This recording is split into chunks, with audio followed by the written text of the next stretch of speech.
Au sortir de cette terrible crise sanitaire liée à la pandémie du Covid, plus que jamais, Clermont et la métropole clermontoise ont besoin de l'alternance politique. Parmi les priorités de notre projet politique, il y a la protection de l'emploi de nos concitoyens.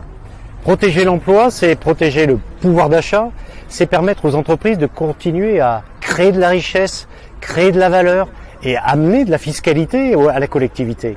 Et c'est ainsi que la collectivité, elle pourra relancer la commande publique. Nous pourrons accélérer la mise en œuvre de notre projet 2020-2026 avec une politique de grands travaux qui donnera du travail aux entreprises et donc à ses salariés.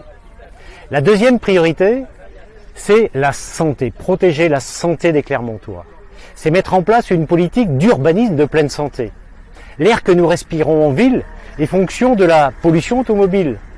La qualité de l'alimentation, nous voulons développer les circuits courts alimentaires, la production locale, les produits de saison. La santé, c'est également la façon de se déplacer, la culture physique en ville, le sport, la marche à pied, mais c'est aussi le stress avec des transports en commun de meilleure qualité, c'est moins de stress, avec une ville qui est plus verte, rafraîchie, c'est moins de canicule, moins de chaleur, c'est agir aussi en faveur des seniors en ville. C'est tout ça que nous voulons, protéger la santé, c'est notre deuxième priorité.